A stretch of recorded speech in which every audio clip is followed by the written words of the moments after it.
Hello everyone. Daily pocket current affairs की class में आप सभी का स्वागत है और साथ ही साथ 77वें गणतंत्र दिवस की आप सभी को हार्दिक शुभकामनाएं। आज जो क्लास मैं लूँगा करंट अफेयर में वो गणतंत्र दिवस के ऊपर ही होगी, क्योंकि हमें पता होना चाहिए कि यह क्यों मनाया जाता है, इस शब्द का मतलब क्या होता है, इस बार क्या 2026 में नया हो रहा है ना, जिससे हमारी नॉलेज भी अच्छी हो और परीक्षा में कोई हमारा प्रश्न भी ना छूटे। ठीक है, चलिए स्टार्ट करते हैं।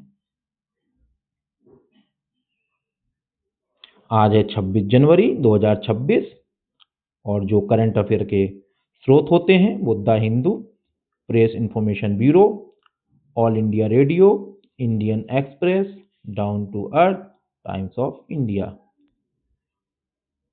77वां गणतंत्र दिवस, इसका मुख्य विषय क्या है?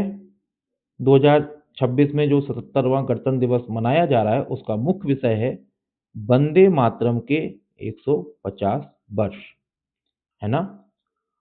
तो स्टेट पीसीएस या रेलवे या एसएससी में इस तरीके से क्वेश्चन पूछे जाते हैं कि हाल ही में 77वें गणतंत्र दिवस का मुख्य विषय क्या था। तो आपको पता होना चाहिए मुख्य विषय यह था। इसमें जो मुख्य अतिथि इस वर्ष शामिल हो रहे हैं वो Antonio Costa, Ursula von der Leyen. जो कोस्टा जी हैं वो यूरोपीय परिषद के अध्यक्ष हैं और जो लेयन जी हैं वो यूरोपीय आयोग की अध्यक्ष हैं। यूरोपीय परिषद और यूरोपीय आयोग में क्या अंतर होता है यही भी मैं आज की क्लास में बताऊंगा, क्योंकि ये बहुत महत्वपूर्ण हो जाता है यूपीएससी, स्टेट पीसीएस और एसएससी के लिए।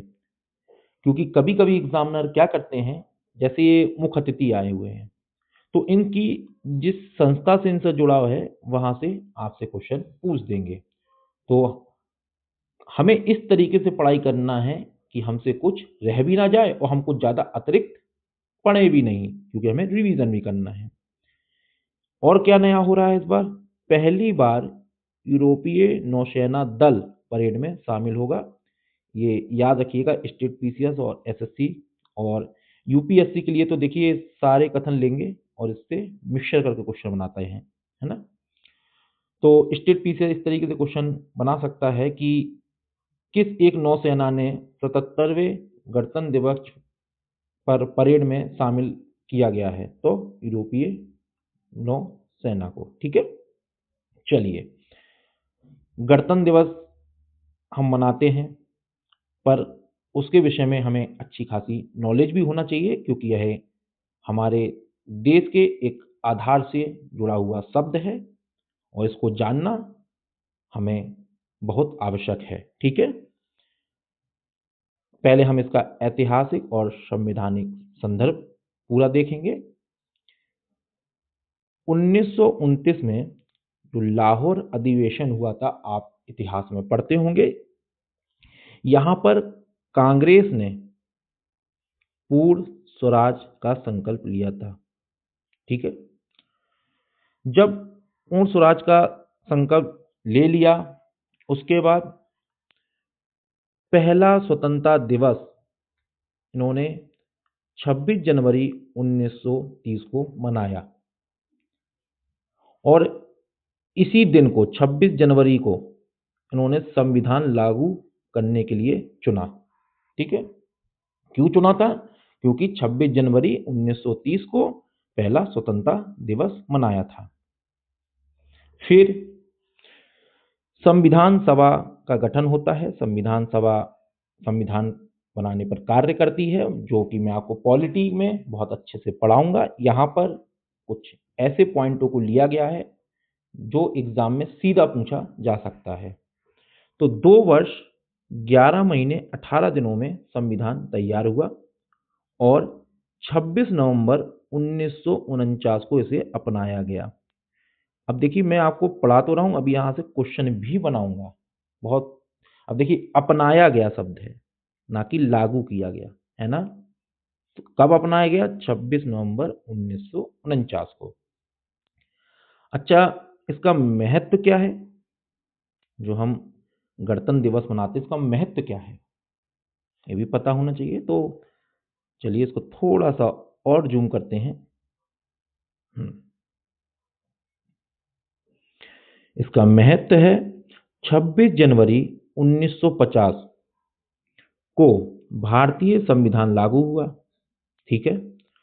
भारत को एक संप्रभु लोकतांत्रिक गणराज्य बनने की याद दिलाता है। तो कोई आपसे अगर पूछे कि आज 26 जनवरी को हम 77वां गणतंत्र दिवस मना रहे हैं, तो क्यों मना रहे हैं, तो आप सीधा सा जवाब दे सकते हैं कि यह हमें एक संप्रभु लोकतांत्रिक गणराज्य बनने की याद दिलाता है। उसके उपलक्ष्य में हम इसको मना रहे हैं, क्योंकि हम एक संप्रभु राष्ट्र हैं और लोकतांत्रिक गणराज्य भी हैं। ठीक है। चलिए, यह आयोजन क्यों किया जाता है? यह आयोजन इसलिए किया जाता है कि वीआईपी संस्कृति को कम करने और राष्ट्र प्रथम की भावना को बढ़ावा देने पर यह केंद्रित होता है। वीआईपी कल्चर किसे कहा जाता है, क्या है? ये मैं जब आपको ये वाली लाइन समझाऊंगा ना, रिपब्लिक, गणराज्य शब्द का मतलब क्या होता है, जब हम अपने भारतीय संविधान की प्रस्तावना पढ़ते हैं उसमें यह शब्द आता है। पर बहुत से लोग ऊपर ऊपर पढ़ के चले जाते हैं, उन शब्दों के मायने क्या होते हैं उन्हें जानने का प्रयास ही नहीं करते हैं। इससे क्या होता है, एग्जामिनर जो आज क्वेश्चन बना रहे हैं वो थोड़ी सी आपकी जो सोचने की क्षमता होनी चाहिए किसी भी टॉपिक पर, उससे रिलेट क्वेश्चन बनाते हैं, है ना। चलिए, तो इसलिए हमें यह भी पता होना चाहिए रिपब्लिक, गणराज्य जिसको हिंदी बोलते हैं, इस शब्द का मायने क्या है। ध्यान से समझिएगा, ये अगर आपने समझ लिया तो ऊपर के जितने भी पॉइंट हैं आप बहुत आसानी से समझ जाएंगे। इसमें क्या होता है, जो राज्य का अध्यक्ष होता है, हमारा राज्य अध्यक्ष कौन है? राष्ट्रपति जी, है ना। उनका निर्वाचन होगा। क्या होगा? चुनाव होगा, निर्वाचन होगा, या तो प्रत्यक्ष हो या अप्रत्यक्ष हो। तो हमारे भारत देश में क्या होता है, अप्रत्यक्ष चुनाव होता है। प्रत्यक्ष चुनाव उसे बोलते हैं जैसे हम अपने सांसदों को, विधायकों को चुनते हैं, डायरेक्ट व्यस्क मताधिकार, मतलब डायरेक्ट हम लोग वोट देते हैं, जनता वोट देती है। पर अप्रत्यक्ष चुनाव वह होता है जो जनता के द्वारा चुने गए सांसद, विधायक होते हैं, वह राष्ट्रपति के चुनाव में वोट देते हैं। ठीक है। उसे कहते हैं अप्रत्यक्ष, मतलब जनता के प्रतिनिधि आपके राष्ट्रपति के चुनाव में वोट देते हैं, तो ये हो गया अप्रत्यक्ष चुनाव। तो हमारा जो राज्य का अध्यक्ष है उसका निर्वाचन होता है, वो भी अप्रत्यक्ष तरीके से होता है। वह किसी भी वंश, जाति, प्रजाति, नृजाति आदि परंपरा से नहीं। पर ऐसा ब्रिटेन में नहीं है, वहां पे आप जानते होंगे जो वहां के राज्य के अध्यक्ष हैं या राजा अध्यक्ष हैं, वो राजा रानी वाला परंपरा चलती आ रही है, वंश परंपरा के ऊपर चलता है।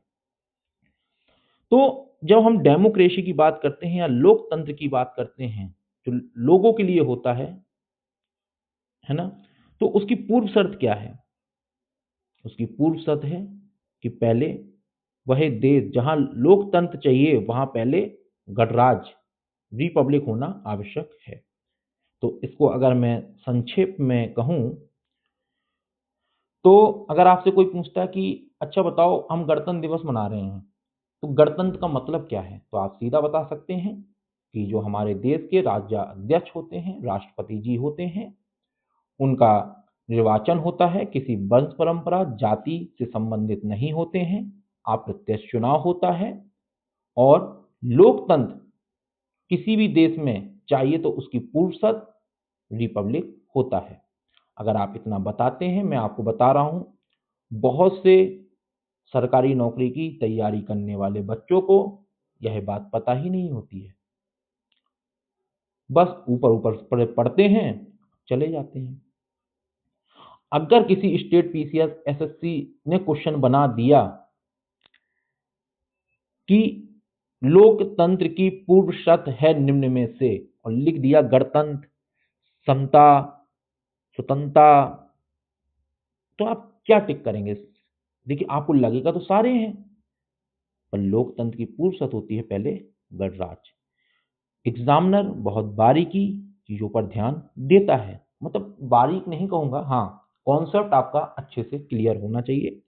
जब मैं आपको पॉलिटी पढ़ाऊंगा इसी तरीके से मैं पढ़ाऊंगा आपको पॉलिटी, और एक एक चीज को इतनी बारीकी से तोड़ूंगा ना कि आपके खून में पॉलिटी दौड़ा दूंगा। आप आंख भी बंद करे होगे ना तो आपको हर एक चीज याद आएगी। इस तरीके से पॉलिटी को पढ़ाऊंगा मैं। याद करने की आवश्यकता नहीं पड़ेगी, कहानी के तौर पे ही सिखा दूंगा, है ना। चलिए, जो गणराज्य की प्रकृति या विशेषता होती है, उसके लिए स्वतंत्रता जो है वो पहली प्राथमिकता होती है। उसके बाद समता, फिर मूल अधिकार, नागरिक अधिकार और मतदान की स्वतंत्रता। अब UPSC, state PCS, SSC question सुनिए।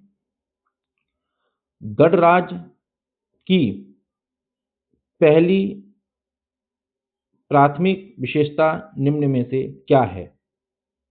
ए, मूल अधिकार, बी, समता, सी, मतदान की स्वतंत्रता, डी, स्वतंत्रता।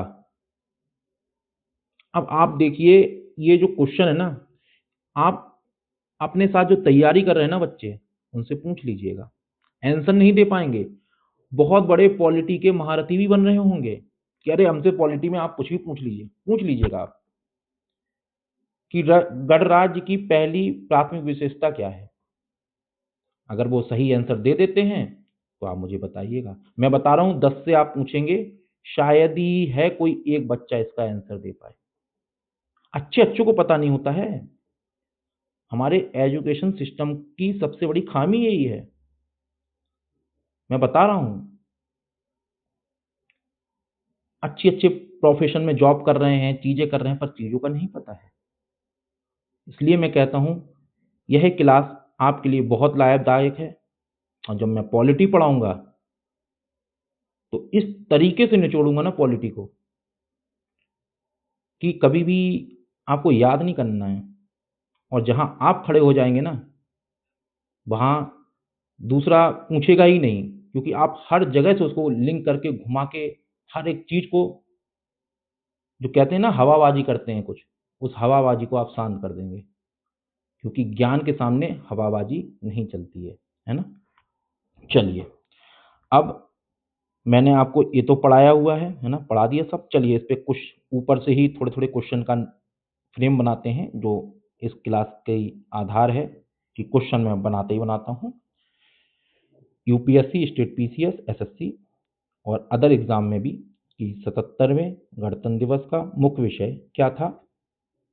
ऑप्शन दे रखे होंगे, बता दीजिएगा। मुख्य अतिथि कौन थे, बता दीजिएगा, है ना। 77वें गणतंत्र दिवस में पहली बार किस एक नौसेना दल ने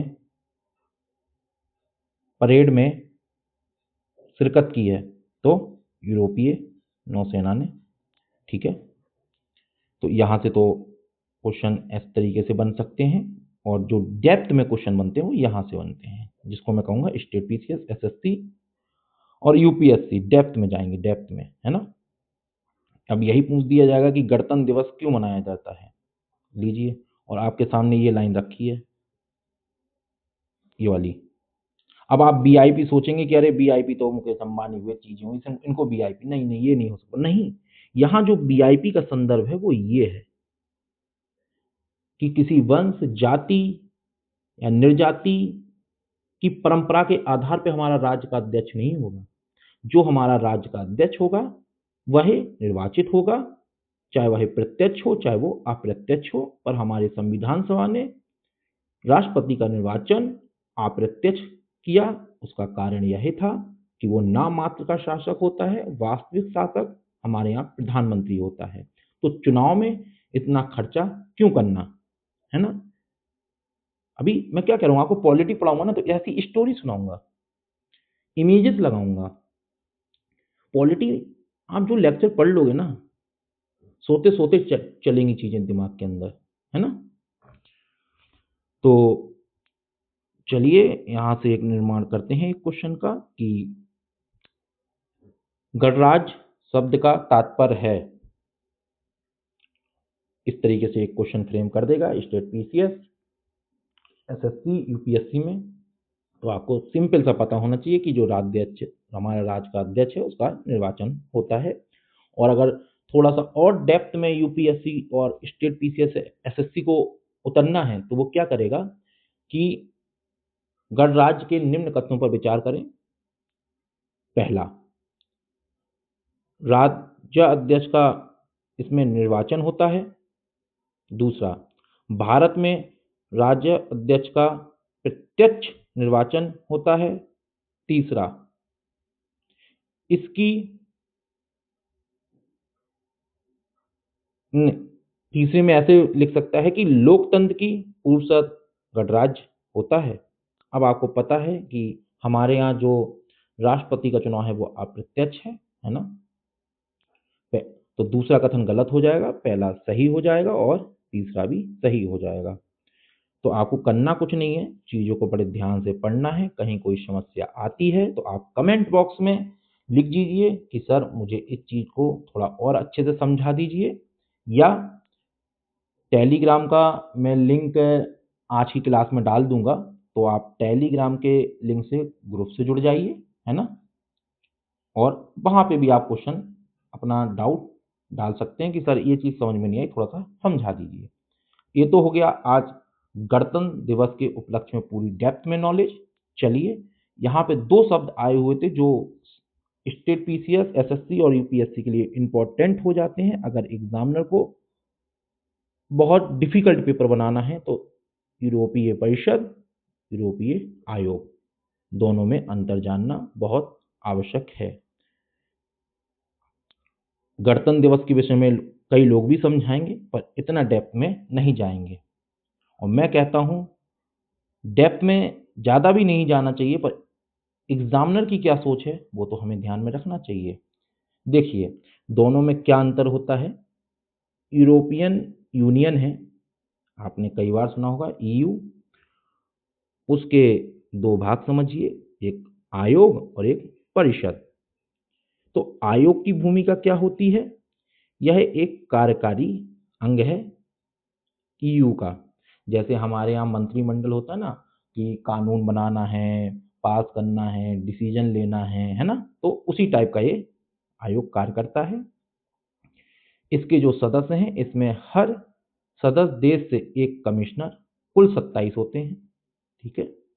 मुख्य कार्य क्या है इसका, नए कानून का प्रस्ताव। जैसे मंत्रिमंडल हमारे यहाँ देखिए, जब मोदी जी बैठते हैं, राजनाथ सिंह, अमित शाह, पूरा मंत्रिमंडल बैठता है और कानून का एक प्रस्ताव रखता है ना।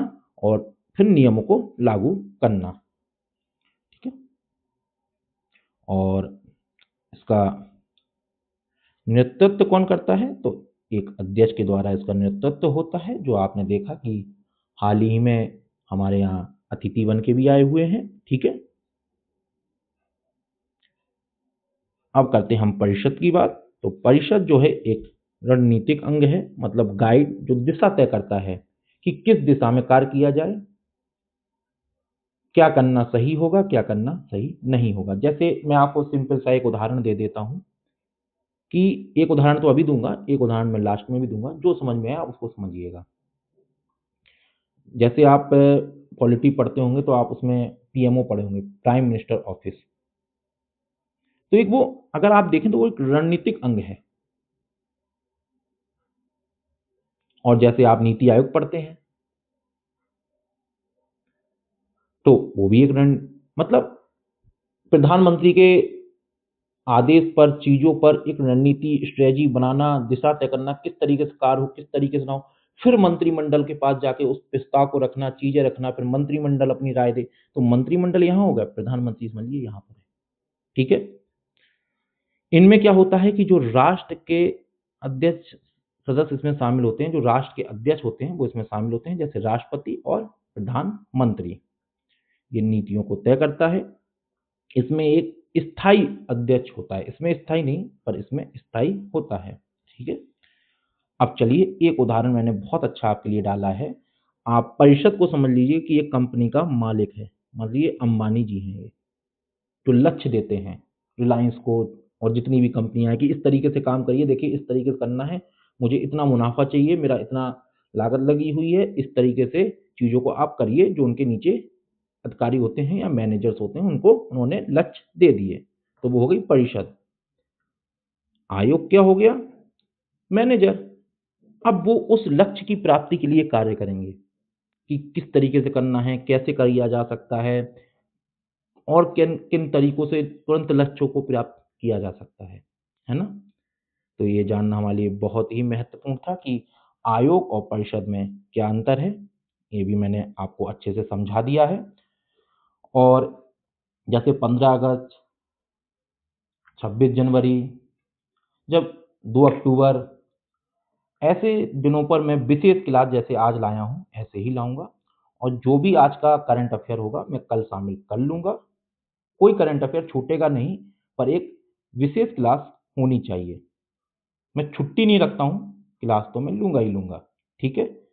अच्छे से इसका रिवीजन कीजिएगा। क्वेश्चन आपको एग्ज़ाम पेपर में मिलेंगे ही मिलेंगे, क्योंकि आप ये समझिए कि 77वें गणतंत्र दिवस के उपलक्ष्य में मैंने पॉलिटी के बहुत महत्वपूर्ण चीज़ों का डिस्कशन कर दिया है। और इसे लाइक करिए और अधिक से अधिक शेयर करके जिन लोगों को हिंदी माध्यम में बहुत आवश्यकता है, उन तक ये क्लास भेजिए, ये आपका कर्तव्य है ना? चलिए धन्यवाद, ऐसे ही प्यार बनाए रहिए। मैं कुछ और यूनिक तरीके से चीज़ों को आगे बढ़ाऊँगा।